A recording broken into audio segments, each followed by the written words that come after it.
Yeah, so I was a former athlete at Canton. I was on the wrestling team from my freshman and my senior year.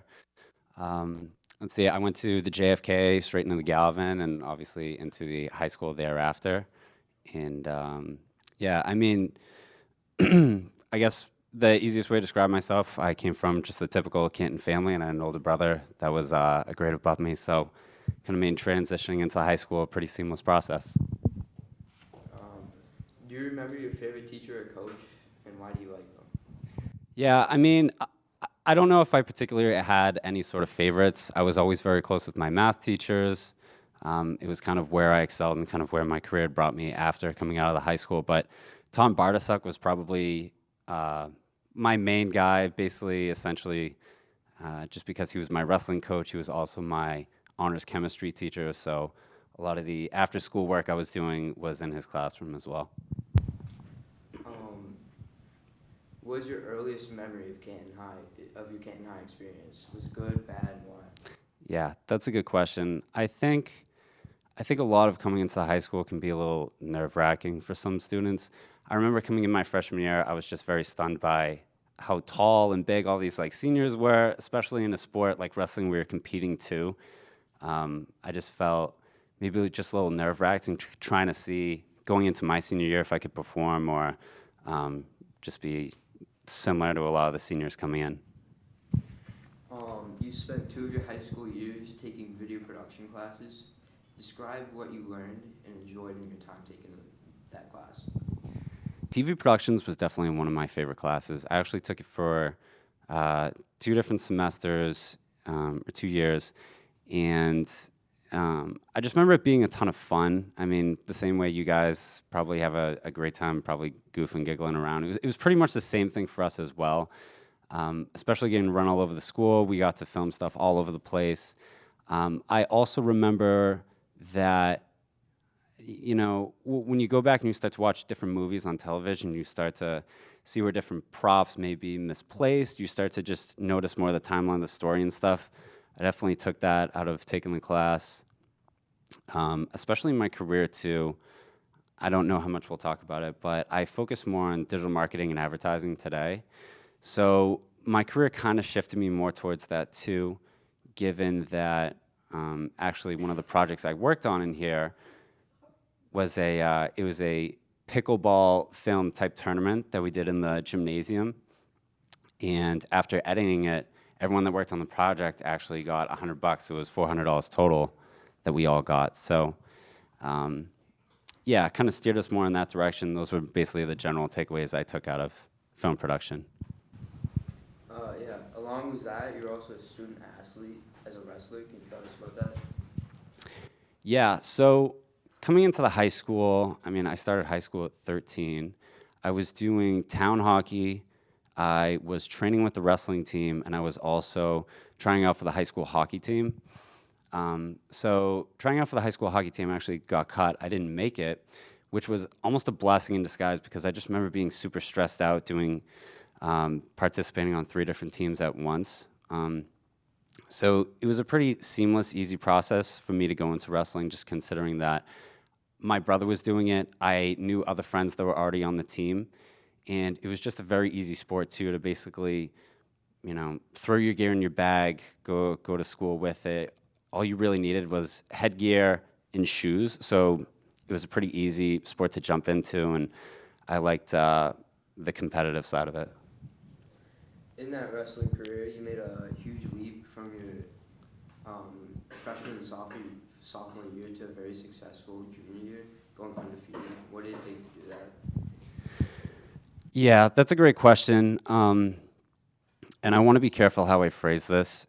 Wrestling is definitely a very personal accountability type sport. So your freshman and sophomore year, it's going to be difficult just given if this is your first time jumping into the sport, which isn't something to deter you or anything like that. But you just have to have reasonable expectations, especially if you're jumping into the sport. I think the season starts November 28th, and folks will be going live December 10th. You really only have 2 weeks to train before you're going to go out there and could potentially, as a freshman, go out and wrestle someone who's been doing it for 4 years. me and my strategy in my career with wrestling was really just consistency, trying to get as much mat time as you can, listen to your coaches, do as much drilling, um, and the expectation is by your junior and senior year is really when you should be excelling your most, just given there's a chance you could be going up against a freshman. I mean, you should be doing pretty well at that point, but you should be more of a technical wrestler. You should understand a lot of the fundamentals at that point more than anything too. Yeah. In your wrestling career, it took a huge hit in your junior season due to an arm injury. Explain how that happened and the impact it had on you. Yeah, so this was a little frustrating part. My junior year, I was actually in the gymnasium out here. It was, I don't want to say a tournament, but it was some sort of tri-meet that we were involved in. And essentially, I was on a good run at this point. I remember myself with several wins under my belt. And essentially what had happened was I tied up with a guy in neutral. I don't know if we have like a picture we can go back and show that after the fact of what that looks like. But essentially the guy had thrown my right elbow over the back of my head from neutral when he was trying to snap pretty quickly.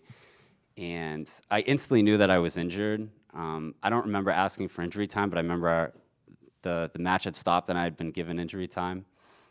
And when they were asked if I wanted to still continue competing or continue wrestling, I said yes. Looking back in hindsight, it was probably not the best decision because my arm was basically dead weight at that point. There wasn't really much I could do, but I tried to fall on my own sword there a little bit. So didn't go much further after that, but in general, that's more of the mentality you have to have with the sport is, you know, at some points it's going to be painful, but you just got to keep going with it. Out of that whole wrestling career, through all the matches and practices, what was your best memory and why? Probably, I guess I can name two memories. Probably a funny one was, I remember one season when we had kicked off, I had a friend that had joined with me, and his name was actually Jay Bones, shout out Able Roofing. And we all had to go around and say something about ourselves. So kids were saying stuff like courageous or determined or something. And keep in mind, this is a very cardio intensive, a lot of drilling, running stairs, carrying people on your back, running up and down stairs. One of my buddies says, "Oh, my nickname is Stamina," which was probably the worst thing he could have said because I'm pretty sure we ran laps for the rest of the practice after he said that.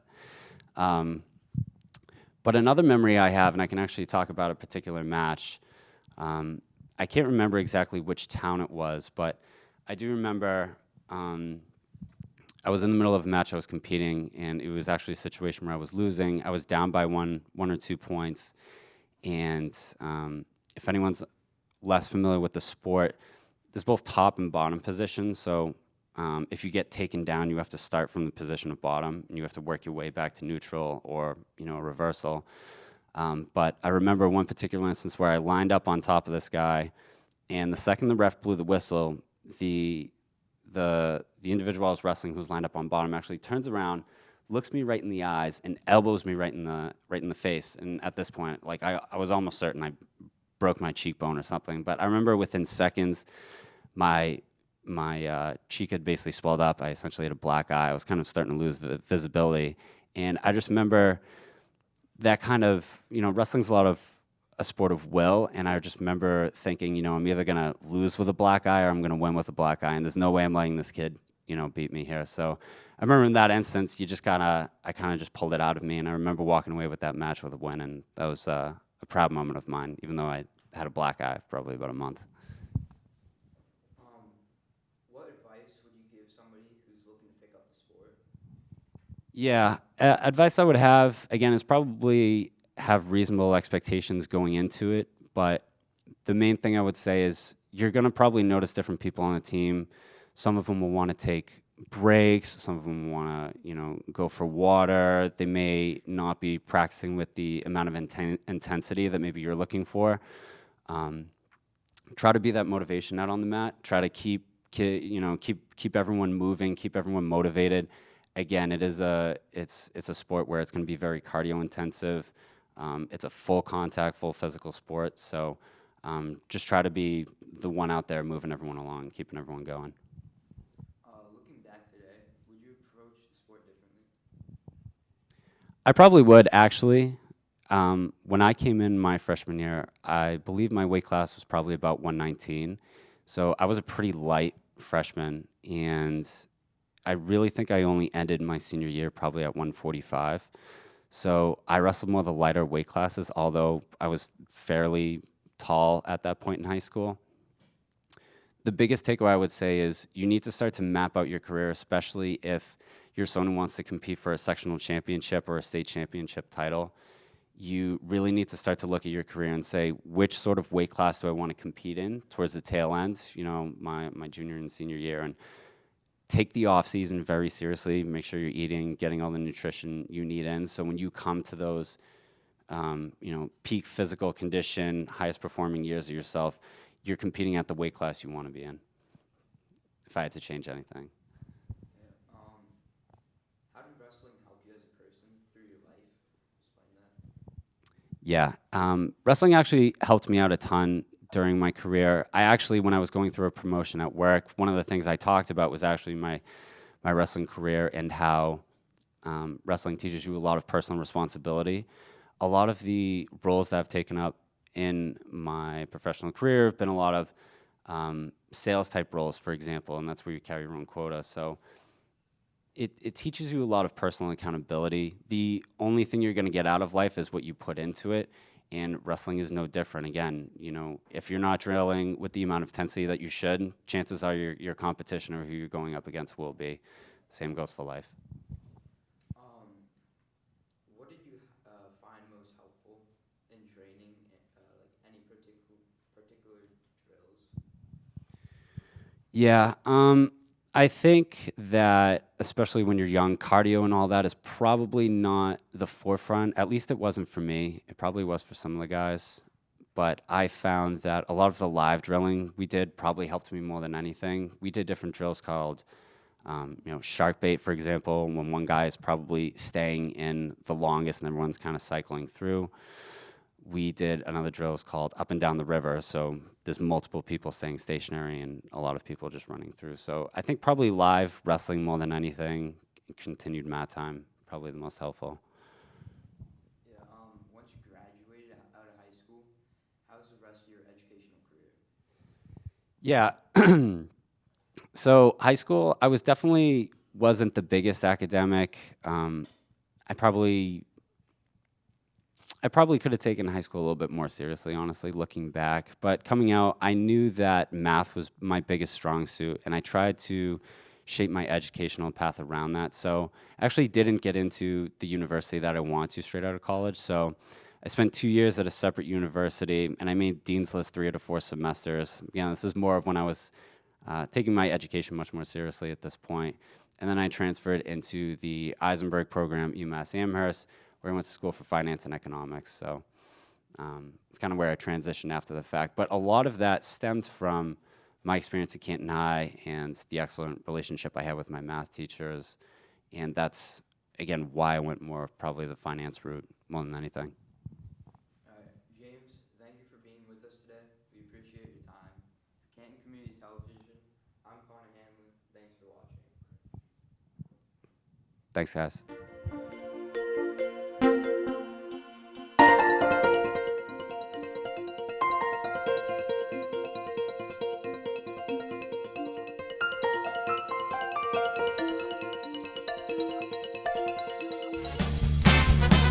Now it's time for Word of the Week.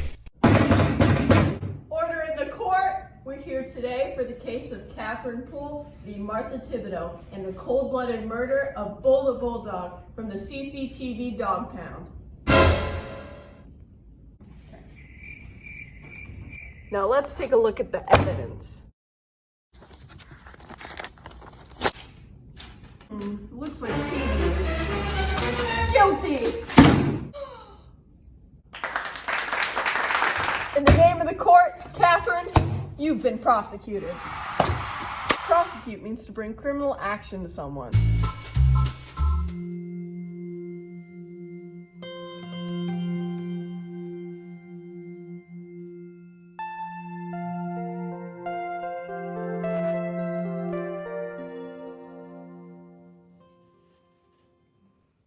everyone, and welcome to the Dog Pound. I'm your host, Carolyn. Today we're going to be talking about Canton High Field Hockey. Today we have a special guest, Audrey Cohen. Thank you for being here today. Of course, thanks for having me. Our first question is going to be, how is the Canton High School Field Hockey season? Did your team struggle or do good? Explain how. This season, I think that we were really successful. I think we had a lot of new factors that came into play, and everyone gelled together really easily. And I think that we all found our own specific role in the team and really became successful in those roles. And we all worked together really well, and it ended up being a great year. How'd you guys work together well? I think that we all made connections off the field and on the field, and those friendships and bonds that we made off the field allowed for everyone to work a lot better together, and that just portrayed into the games when we would work together and be there for each other, and that's what made us successful. Did you guys spend a lot of time together? I think we do a lot of things after practice. We go to team dinners, we all hang out together, and I think that really is what makes a team bond well and makes success on the field more possible. And I think that being friends with your teammates, like how we were, is really what made us successful. Yes, that was shown on the field. What were some of the things your team What were some of the good things your team did? How did they do so, and how did it impact the team? I think a lot of the good things that our team did were being there for each other even when things would get down. I know, if I would make a bad play or if anyone else would make a bad play, I think that we would all be there to pick each other up, and it was less of getting angry at each other, and it was more of making sure that we had the next play and that we were all going to win together and lose together. Did you guys have any special plays? We have these things called corners, which I think we set up really well. We would have set plays for each one. Our coach, Chrissy, would call out colors so that we would know which play we were running. And my favorite was probably pink, where Izzy would insert the ball and it would go up to the top, and Ellie would make a split-second decision whether she wanted to pass it to the right or the left to get a shot off. And I think that one was really successful. Did you guys score a lot on that one? We had a little trouble scoring on corners sometimes, but I think that if we could get the shot off and everyone played their role in the corner, that I think we would score a lot. What were some of the things your team struggled with? What did they specifically have a hard time with, and how can they improve? I think at the beginning of the season, we had a little trouble with just everyone getting to know each other and finding their new role on the team, with people coming in and people being there for 4 years or 3 years. I think getting to know the team better as a whole is what really takes a while, and I think as people were getting to know each other, it was harder to be on the field together and play together as one cohesive unit. But I think we figured it out really quickly, and it ended up being an amazing season. How did you guys fix it? I think just being together more was really what fixed it in the end. Like I said, team dinners and just being with each other all the time is really what ends up bringing the team together as a whole, and you can see that on the field. Who was the team's rival, and what made them their rival? I think our biggest rival this year was probably Foxborough. They're always really competitive in the Hawk, and every year they always give us a good game, and we always give them a good game. And our coaches are also best friends, so that just adds another layer onto the rivalry.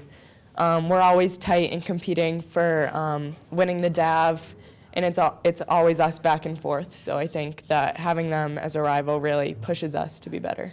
What were the scores against Foxborough? We lost to them once when we played them the first time, I think 2-0. And then at the end of the season, tied them 1-1. It was a really tight game. They ended up scoring at the end on a dicey goal, but I think it was a really good game. How do you think your team played then? I think that we all played really well. We all came together, and we played our game. And whenever we play our game, we know that we're going to be a contender in any game. So it was definitely back and forth, and I was proud of our team that day.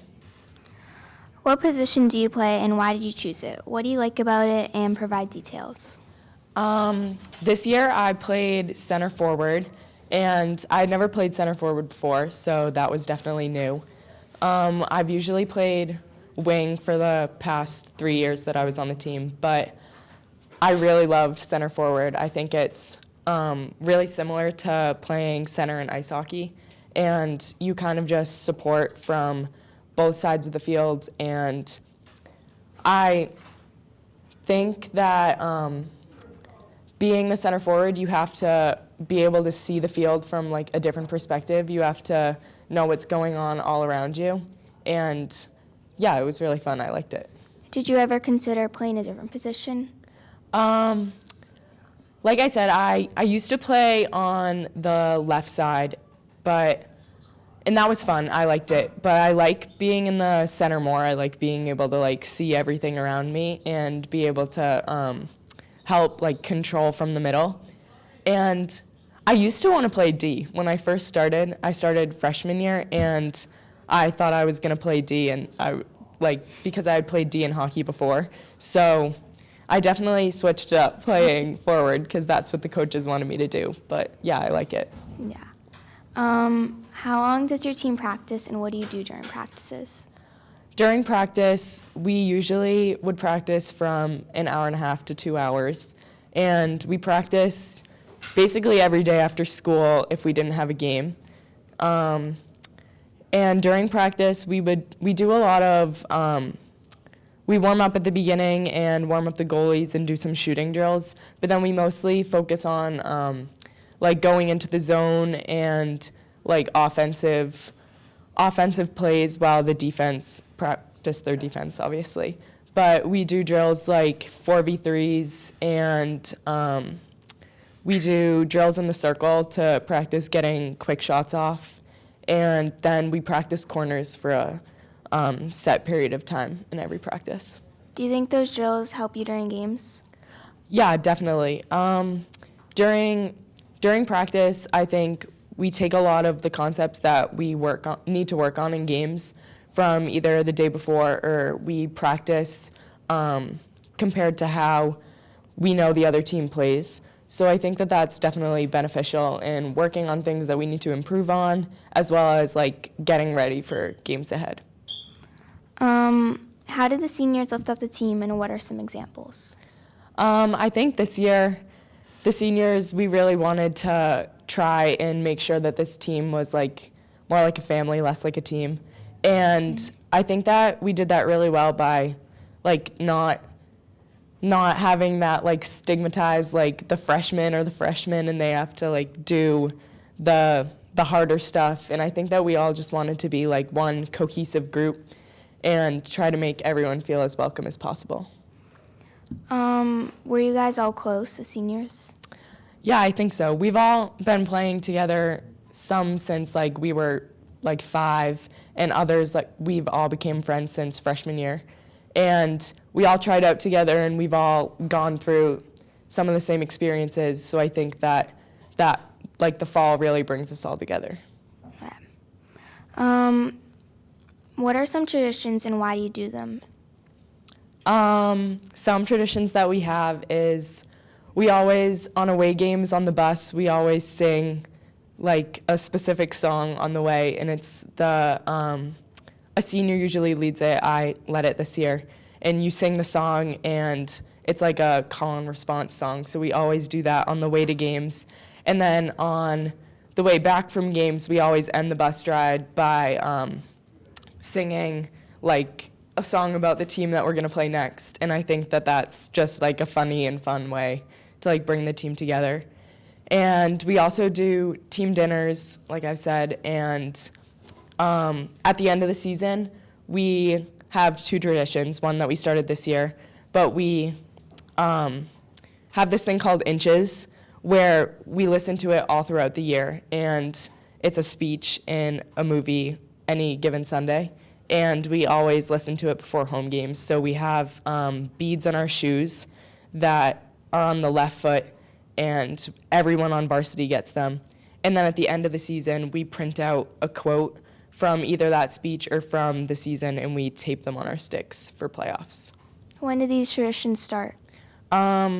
They've been around like a long time before I got to Canton High. It was there my freshman year, and it was we've continued the traditions, but one of them started this year, which was Ellie Bohane started a new one where we got ribbon for the color. That was the color of the team that we were playing in playoffs. So when we played Norwood, we all put blue ribbon on our turf shoes, and when we played Falmouth, we all put maroon ribbon on our turf shoes. Do you believe these traditions bring you luck? I think it's less luck and more of just like bringing everyone together. I think that the traditions, I'm a superstitious person, so I think that it's like part of the routine, and like I don't want to change that because like in that case it brings luck. But I think that it's really just like getting like the team's morale together, and it's just what we do, and it's what makes our team our team.